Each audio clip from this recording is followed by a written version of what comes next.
Bismillahirrahmanirrahim. Assalamu alaikum. My name is Inamur Rahman Shahid and today our topic is steady state error.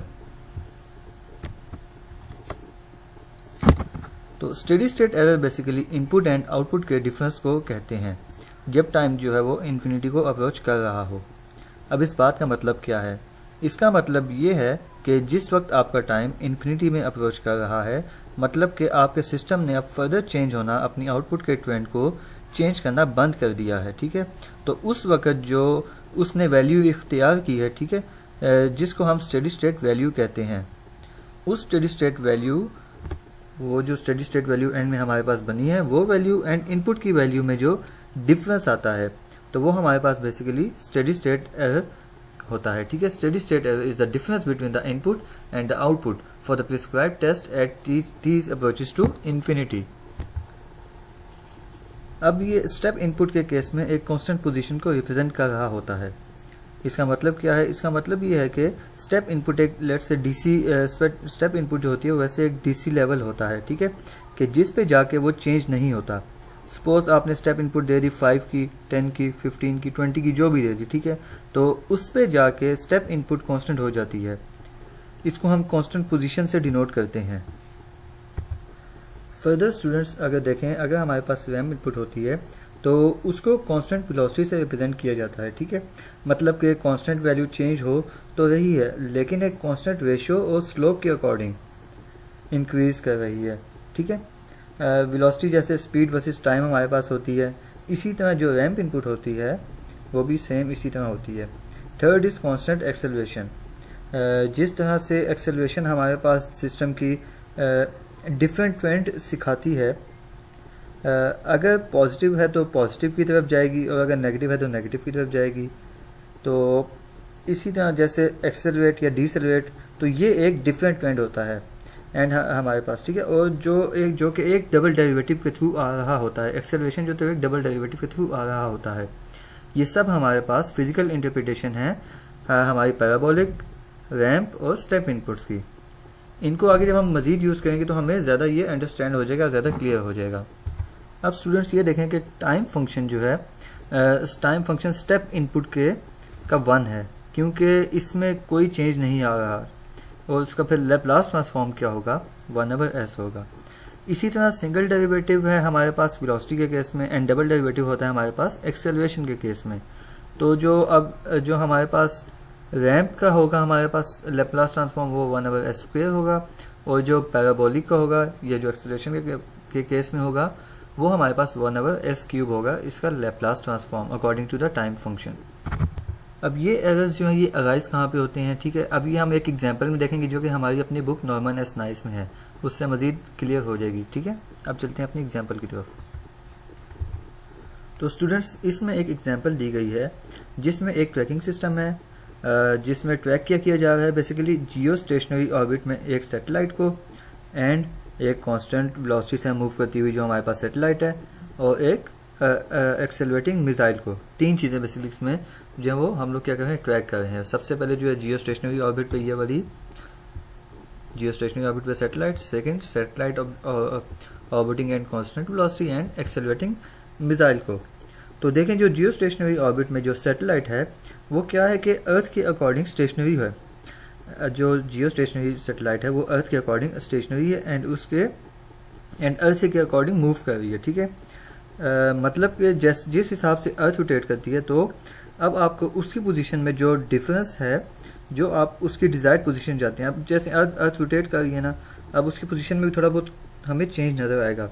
तो उसकी जो actual position है और उसकी जो डिजायर्ड पोजीशन है, उनमें जो डिफरेंस होगा वो बेसिकली हमारे पास क्या होगा, स्टेडी स्टेट एरर होगा। जबकि आप देखें कि एक सैटेलाइट जो सेकंड वाली है, जो कांस्टेंट वेलोसिटी से अर्थ की वेलोसिटी के रिलेटिवली कांस्टेंट वेलोसिटी से रोटेट कर रही होगी, वो हमारे पास किस तरह से हम सैटेलाइट के थ्रू इस एरर को जांचेंगे। अब दूसरी वाली को जो इसको हम इसके एरर को बेसिकली हम वेलोसिटी एरर से मतलब कि वो किस स्पीड से भाग रही है, ठीक है। तो हम उसको उसकी वेलोसिटी एरर से हम इसका एरर जो है निकालेंगे।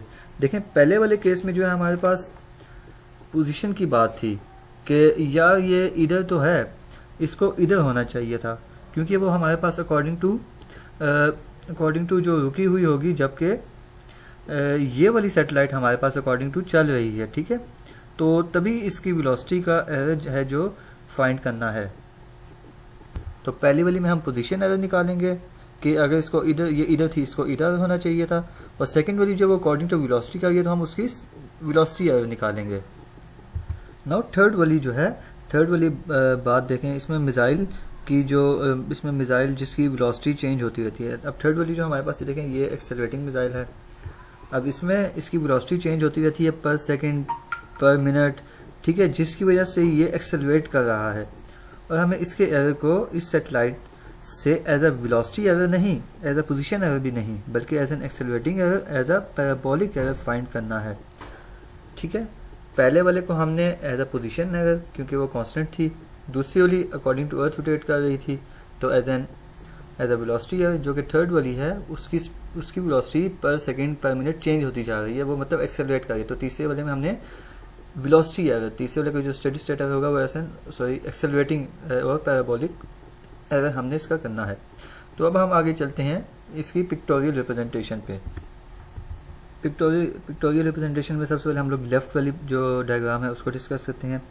देखें, जो मेन चीज़ मैं ये बताना चाहता हूँ कि अब जो हम लोगों ने हमारे पास देखें, ये एक स्टेप इनपुट कंसिडर की हुई है जो कि एक स्ट्रेट लाइन है। अब जो हमारे पास आउटपुट है वो हम जानते हैं कि नॉर्मली जो है वो ट्रांजिएंट रिस्पांस स्लोली इंक्रीज होता है, फिर एक स्टेडी स्टेट वैल्यू अचीव कर लेता है, ठीक है। अब आउटपुट 1 को देखें। आउटपुट 1 जो बिल्कुल at T approaches to infinity के साथ मैच, जब टी अप्रोचेस टू इन्फिनिटी है तो बिल्कुल जाके इनपुट के साथ मैच हो रहा है। जबकि आउटपुट 2 देखें तो इसमें कुछ ना कुछ डिफरेंस है।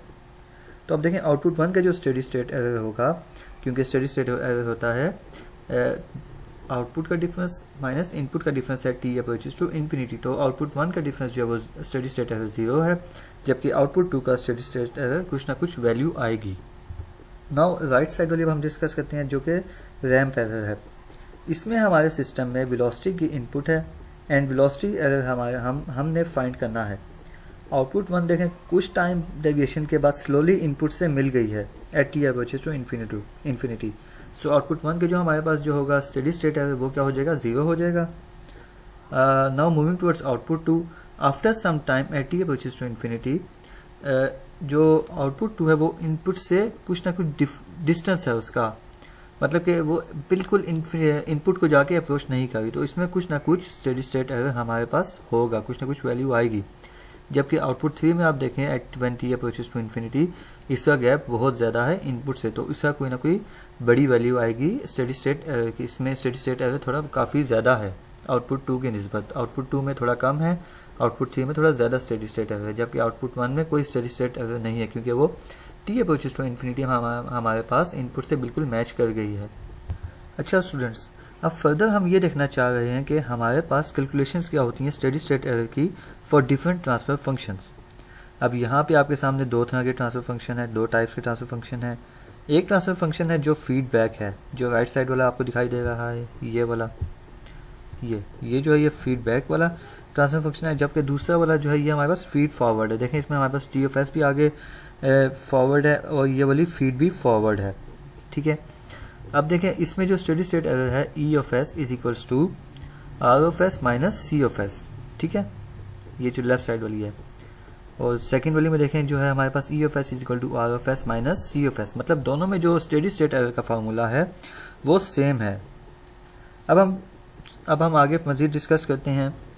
अच्छा तो स्टूडेंट्स अब देखें कि ये जो हमारे पास एरर की इक्वेशन आई है, तो अब इसमें इस इक्वेशन से दोनों सिस्टम को हम आगे मजीद सॉल्व सिंप्लीफाई करते हैं। ये देखें C of S is equals to R of S T of S, ये हमारे पास कहाँ से है, दोनों की ब्लॉक डायग्राम से। फर्स्ट वाले जो लेफ्ट वाला है उसमें देखें C of S is equal to R of S T of S, C of S यहाँ पे है, R of S and T of S. जबकि आप इस राइट साइड में देखें C of S is equals to E of S and G of S. अब मजीद हम लोग आगे चलते हैं। देखें E of S is equals to R of S 1 minus T of S. देखें सिंपल, जो सी ऑफ एस की हमारे पास यहाँ पे वैल्यू आई ना, वो वैल्यू हमने क्या की, यहाँ पे प्लग इन की एंड देन इसको सॉल्व किया। यहाँ से आर ऑफ एस हमने कॉमन ले लिया, 1 माइनस टी ऑफ एस ये हमारे पास बन गया। यहाँ पे देखें जब हमने ये वाली सी ऑफ एस की वैल्यू यहाँ पे पुट की इस इक्वेशन में स्टेडी स्टेट एरर की, तो यहाँ से हमारे पास क्या हो जाएगा R of S minus E of S G of S. वहाँ से हमने क्या किया, इस सेम इसको मैथमेटिकली मतलब ई ऑफ एस वाली साइड को सेम तरफ लेके गए, उसको सिंप्लीफाई किया, कॉमन लिया और नीचे आके उसको डिवाइड कर दिया। तो E of S equals to R of S divide by 1 plus G of S. अब एक बड़ी इंपॉर्टेंट चीज़, जो मेन चीज़ आपको यहाँ पे बतानी है, जब आप एस डोमेन में एरर को कैलकुलेट करेंगे तो फाइनल वैल्यू थ्योरम लगेगा। ये जो इक्वेशन हमारे पास ये फाइनल वैल्यू थ्योरम की है, इसकी डिटेल में जाने की आपको कोई ज़रूरत नहीं है, ठीक है। ये सिंपल बात यह है कि जब आप इन्फिनिटी टाइम पे एरर को चेक करना चाह रहे हैं तो आपने इस फॉर्मूले से कैलकुलेट करना है। यह है क्या, E of infinity is equals to limit T approaches to infinity, E of T is equals to limit S approaches to. देखें आप टी से एस डोमेन में जाएंगे तो ये जो हमारे पास है ये वाला फाइनल वैल्यू थ्योरम हमारे पास लगेगा, S approaches to 0 S E of S. अब हम ये दोनों तरफ देखते हैं। देखें E of infinity is equals to limit S approaches to 0 S as it is आ गया और दोनों जगह हमने ई ऑफ एस की वैल्यू पुट कर दी। देखें यहाँ तक limit S approaches to 0 S यहाँ तक सेम है। अब क्या हुआ, ई ऑफ एस की वैल्यू हमारे पास ये क्या है, ये R of S into 1 minus T of S, ये तो पुट कर दी। इस केस में देखें E infinity is equal to limit S approaches to 0 ये एस, ई ऑफ एस की वैल्यू क्या है R of S 1 plus G of S. तो हमने क्या किया, जस्ट यहाँ पे फाइनल वैल्यू थ्योरम लगा दिया। तो मूविंग फॉरवर्ड स्टूडेंट्स, अब यहाँ पे जो है अभी हमने जितने फार्मूलाज देखे ये पीछे, अब ये फॉर डिफरेंट इनपुट्स ये फार्मूला किस तरह चेंज होंगे तो हम वो देखते हैं। सबसे पहले आते हैं स्टेप इनपुट की तरफ। E infinity is equals to E step infinity limit S approaches to 0 S.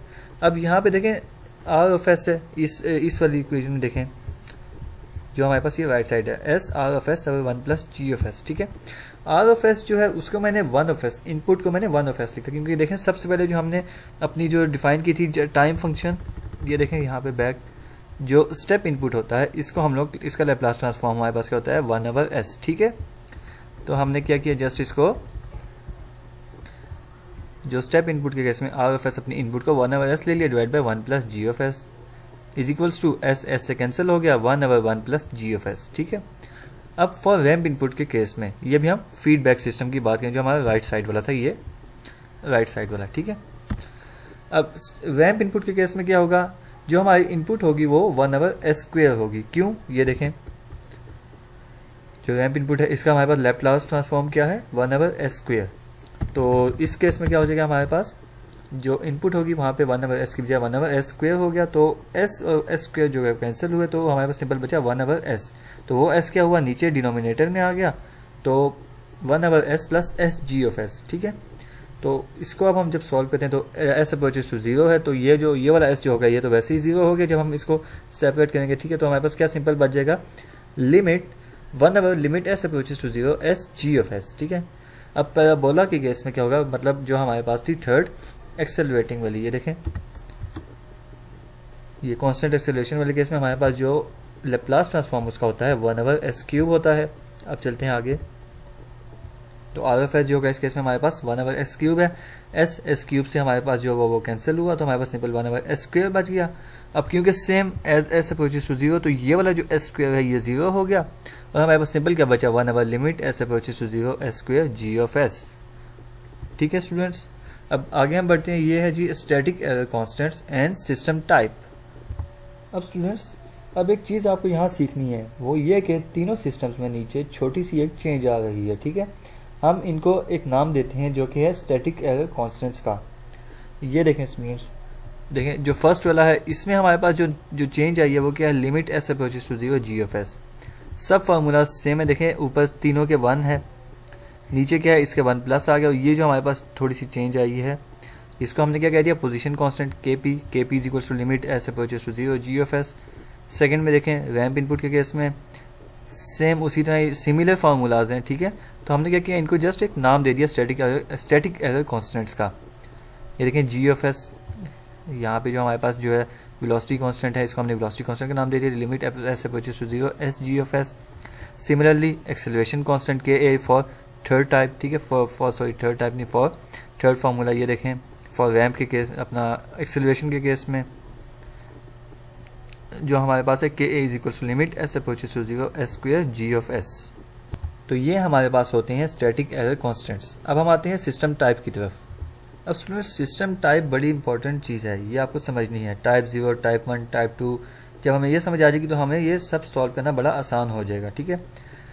Type 0 आप समझते हैं सबसे पहले, ठीक है। जिस सिस्टम में 1/s मल्टीप्लाई नहीं हो रहा, मतलब जिसके 0 में कोई भी पोल नहीं हो, जिसके 0 में कोई भी पोल ना हो, जिसमें कोई भी 1/s मल्टीप्लाई ना हो रहा हो, वो टाइप 0 होती है। मतलब जिसमें कोई इंटीग्रल ना हो, 1/s हम बेसिकली इंटीग्रेशन को कहते हैं ना, इंटीग्रल को, वो ना हो। अब जिस सिस्टम में जो है s अप्लाई हो रहा है, 1/s अप्लाई, मतलब जिसके 0 में एक पोल हो, ये देखिए टाइप 1, इसके डिनोमिनेटर, इसके 0 में कोई पोल नहीं था, कोई s नहीं था। यहाँ पे हमारे पास एक s मल्टीप्लाई हो गया, मतलब इसके 0 में एक पोल है, एक इंटीग्रल 1/s, मतलब इस पूरे सिस्टम में 1/s मल्टीप्लाई हो रहा है, ठीक है। सिंगल इंटीग्रेशन या टाइप 1, इसको हम टाइप 1 कहते हैं। अब जिसके 0 में दो पोल हों, जिसके 0 में दो पोल हों या 1/s के उसके सिस्टम के साथ मल्टीप्लाई हो रहा हो, तो हमारे पास टाइप 2 होती है। अब इनको सॉल्व कैसे करना है, देखें स्टूडेंट्स, ये बड़ा इंपॉर्टेंट टेबल है, ये must be on your tip.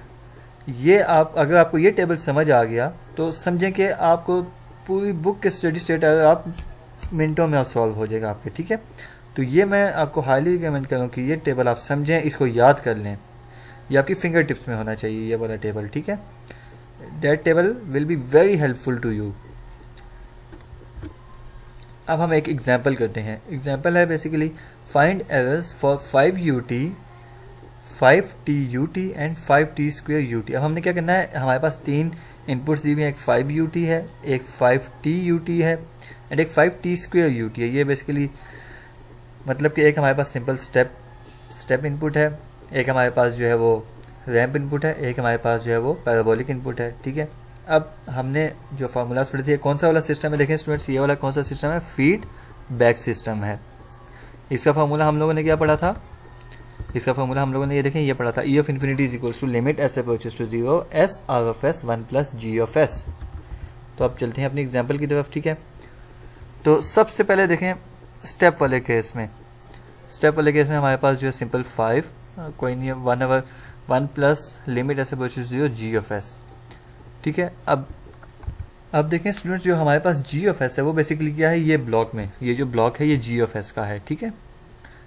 अब इस ब्लॉक को जब हम इधर पुट करेंगे एंड s अप्रोचेस टू 0, देखें जब इस पे 0 को अप्रोच करेगा तो 120 into 0 plus 2 divide by 0 plus 3 into 0 plus 4, मतलब 120 इंटू 2, जो कि हो जाएगा हमारे पास ऊपर न्यूमरेटर में 240, ठीक है, और डिनोमिनेटर में हमारे पास क्या हो जाएगा 3 इंटू 4, मतलब 12।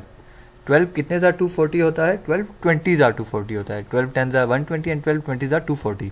तो देखें इस सिस्टम में आपने क्या किया, जस्ट 5 1 प्लस, अब ये आपने यहाँ पे सारा कैलकुलेट कर लिया, लिमिट लगा के सब कुछ 20 आ गया आपका, तो 5/1 प्लस 20 5/21। अब सेकंड केस में देखें, रैंप के केस में हमारे पास 5 limit s approaches to 0 s g of s, ठीक है, s g ऑफ s। अब देखें जब हमारे पास s नीचे 0 पे अप्रोच कर रहा है, कुछ भी कोई भी चीज़ हो, जब वो नीचे 0 आए 5/0, तो वो हमारे पास इन्फिनिटी पे अप्रोच करती है। रैंप के केस में ये हमारे पास क्या आंसर आएगा, स्टेडी स्टेट है इसका बहुत ज़्यादा आएगा, इन्फिनिटी इनफाइनाइट होगा इस केस में। पैराबोलिक के केस में भी सेम, देखें नीचे हमारे पास क्या है 0 आ गया, something divide by 0 is equal to infinity, तो इस केस में हमारे पास स्टेडी स्टेट है बहुत ज़्यादा आ गया है, ठीक है। तो ये एक छोटी सी एग्जाम्पल थी आपको समझाने के लिए। अब आगे चलते हैं एक और एग्जाम्पल की तरफ। देखें गेट अ रिस्पॉन्स, अब हम यहाँ पे सिमिलिंग बनाएंगे, get a response of the following system with u of t, 5tut and 5t²ut। तो ये स्टूडेंट्स मैंने आपकी हेल्प के लिए एक इसका सिमिलिंग मॉडल मैंने बना दिया है, ठीक है। इसमें देखें हमने क्या किया, सबसे पहले एक स्टेप इनपुट ली है, यहाँ पे हमने जो स्टेप केस है इसमें हमने किसी भी इंटीग्रल के साथ, इंटीग्रेटर के साथ मल्टीप्लाई नहीं किया, क्योंकि यहाँ पे हमें सिंपल क्या चाहिए, हमें तीन हमें रिस्पॉन्स चाहिए, step response, ramp response and parabolic response, ठीक है। जबकि दूसरे में देखें हमने क्या किया, 1 ऑफ s से इस स्टेप इनपुट को मल्टीप्लाई किया एंड उसके साथ गेन थी 5, तो हमने यहाँ पे क्या किया, गेन लगा दी 5 की। और थर्ड में देखें 5t², अब हमारे पास क्या था, ये हमारे पास पैराबोलिक रिस्पॉन्स था, तो इसको हमने 2 दफ़ा इंटीग्रेटर से पास करना है। तो फर्स्ट टाइम मैंने किया 1/s, then again 1/s and then इसके साथ भी जो हमारे पास गेन थी 5 की गेन दे दी। तो ये जो फर्स्ट वाला रिस्पॉन्स हमारे पास यहाँ से ट्रांसफर फंक्शन से होता हुआ हमें मिलेगा, ये हमारे पास स्टेप रिस्पॉन्स होगा। जो हमारे पास सेकंड रिस्पॉन्स यहाँ से आएगा वो हमारे पास क्या होगा, रैंप रिस्पॉन्स। जो थर्ड वाला होगा वो हमारे पास पैराबोलिक रिस्पॉन्स। ये हम यहाँ पे देख सकते हैं, ये इस तरह। तो आज के लिए इतना ही स्टूडेंट्स, इसमें कोई कन्फ्यूजन है so you can ask me, ठीक है, at any time, I am always be there for you. तो आज के लिए हम अपना इतना ही रखने टॉपिक। होप कि आपको समझ आया होगा। अल्लाह हाफिज़।